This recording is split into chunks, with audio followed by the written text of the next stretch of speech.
I'm Mike Rooney. Welcome to today's free art lesson on perspective. Now this is part one. There'll be a second one after this one, so be sure to check that one out.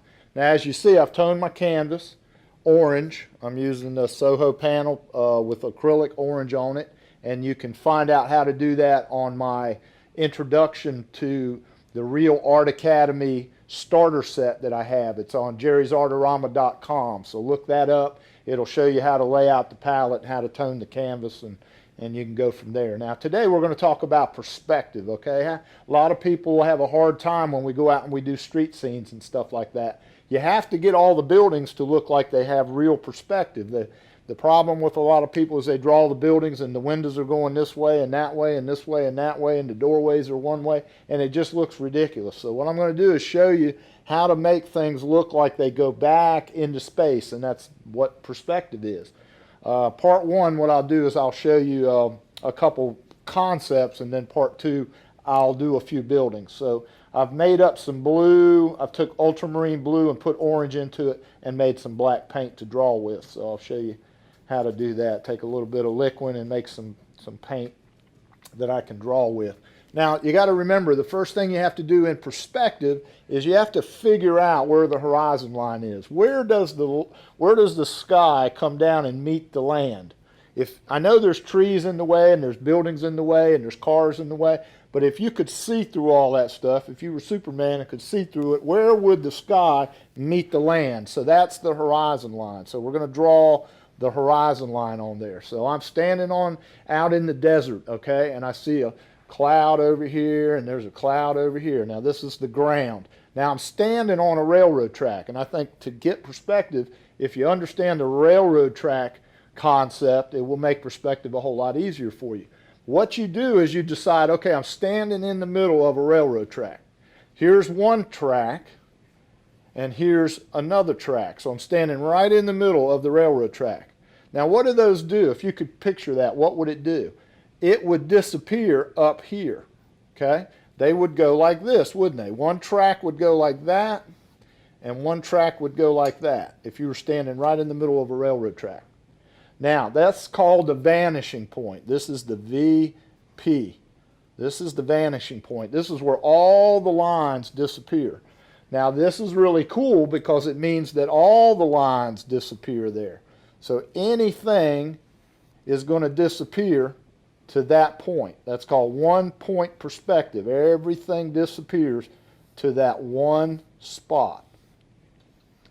See that? Everything disappears to that one spot. That's called one point perspective. Now, what would it do if there were railroad ties right here?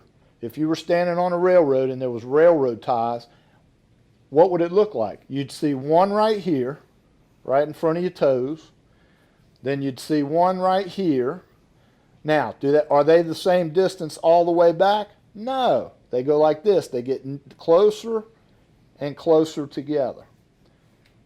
So you just make them get closer and closer together until they finally blur into just one thing, right? So there's your railroad track. Now think of a desert and a railroad track and a vanishing point. Now, same thing would happen with clouds. If you had a cloud up here, let's say you had a cloud. I'm just going to draw it as an oval right now, just for simplicity's sake. You had a cloud right there. Guess what? The clouds are going to get narrower and narrower and narrower until they disappear, because they're going further and further back. So the cloud up in the front is big and fat.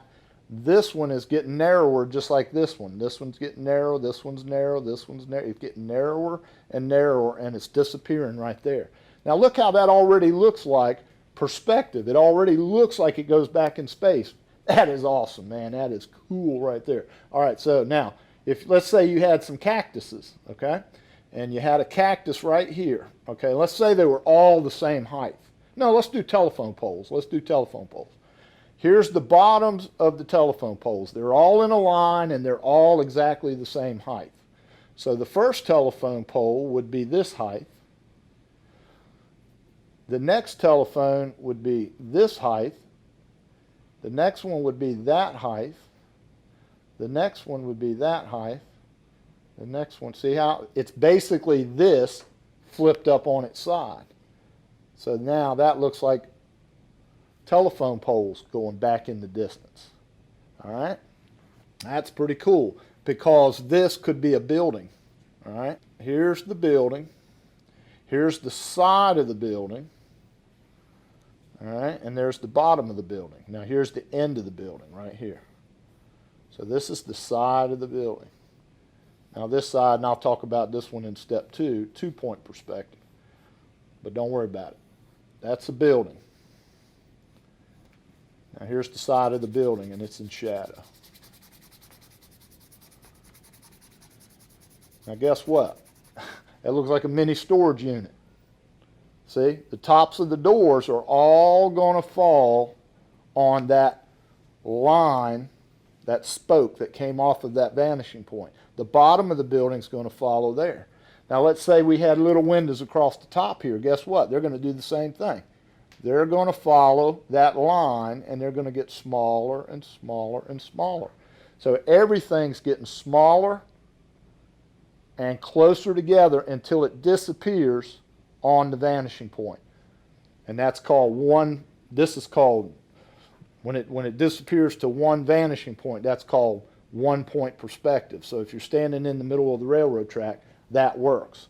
Now, here's another thing. What if you were standing on the left track of the railroad track? So here's the vanishing point. That's the VP. And I'm standing on the left track. The left track's going to go straight, isn't it? If my toe is right on the left track, it's going to disappear straight ahead of me. The right-hand track is going to disappear to the right, like that. Now let's say there was some telephone poles out to the left. That's the bottom line of the telephone poles. This is the right-hand track of the train. All right? And we do this. Ding, ding, ding, ding. Just like that. See? Those are getting closer and closer together. These would go like that. And of course they would be just like that. So anyway, that's one-point perspective. So be sure to join me for part 2 when I talk about two-point perspective. What do you do when you're on the corner of a building?